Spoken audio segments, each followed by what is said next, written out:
Hey, this is the Fight Nerd, and joining me now is Steve Carl, who this weekend will be fighting on the Bellator Season 5 premiere on MTV2, live from Atlantic City, New Jersey. Steve, how are you today? I'm doing pretty good. Good to hear. Now, this Saturday, as we mentioned, you're going to be fighting in the Bellator Season 5 premiere. You're taking on Douglas Lima for a chance to move ahead in the Bellator welterweight tournament. So, how have you been getting ready for Lima? I've just been training hard, doing my thing, and really just calming myself mentally. I feel great. I feel calm. I feel the best mentally going into this fight I ever have. Now, have you seen any of Lima's previous fights before? I have. I was actually front row at his last fight, and I've seen some of his past fights online. I'm not really big on watching a whole lot over and over my opponents, so I just watched a couple of his fights once, and that was enough for me. Now, you mentioned you saw Lima fight live. Is this going to be one of the first opponents that you've actually seen fight live that you're having a chance to fight? Yeah, I'd say so. You know, as far as like bigger shows, this is the first guy I saw fight live. And honestly, when I watched him fight, I was like, wow, I hope I don't have to fight him. And then I actually only laugh about it. In the very next fight, we were both set up to fight each other.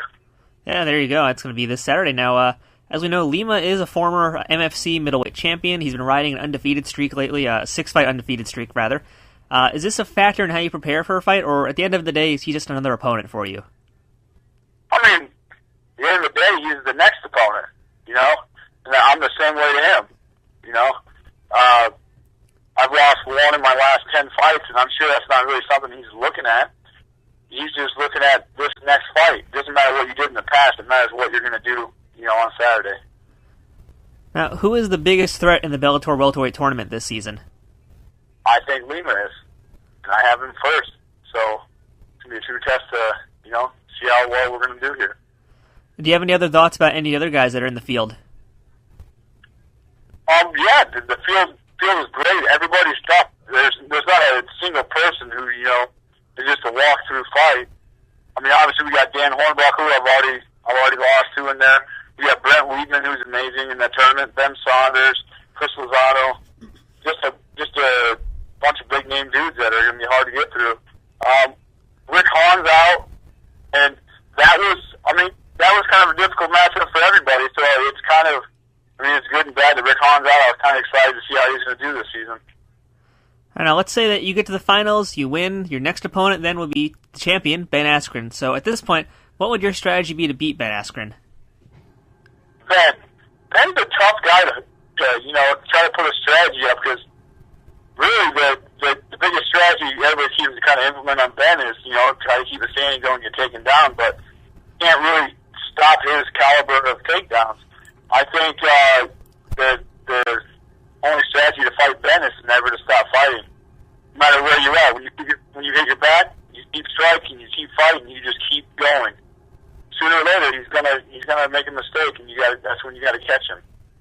So the strategy then, in that case, will be just to kind of take advantage of his inexperience in MMA. You could say that, but I think it's just turn it into a fight. And once it turns into a fight, you know, you bring him out of his calm mindset into a, you know, chaotic state, and you're not going to be able to think as clearly. And that's when people slip up.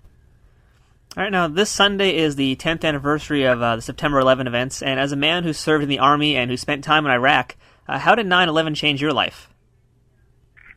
Well, I guess it changed it significantly, just because, you know, military service and all that. But I was still in high school when it happened. I remember like classes shutting down, everybody going to the listening and all that. But you know, it's changed our future and our history of this country immensely. But at the same time, you know, that's an obstacle in our past that we should be getting over, and we have to move on. Otherwise, you know, we're not going to get anywhere.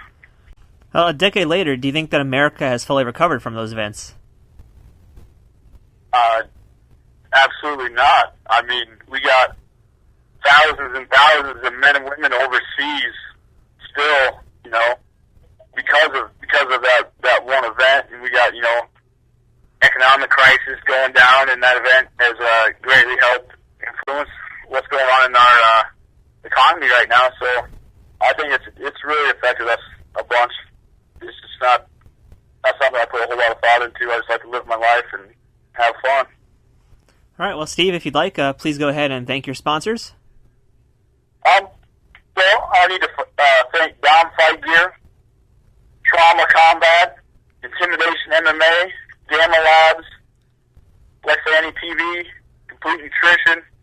I got to thank all my training partners at Team Hard Drive, my family, my friends, my girlfriend, Tara. Everybody just really helped and supported me a lot, and I appreciate everything. All right, well, this weekend you guys can check out Steve Carl taking on Douglas Lima, as well as all the other fights at the Bellator welterweight tournament at the season premiere this Saturday. You guys can check it out. And if you're in the city, go see it live. Steve, thanks for your time today, and good luck at the fight. Thank you, man.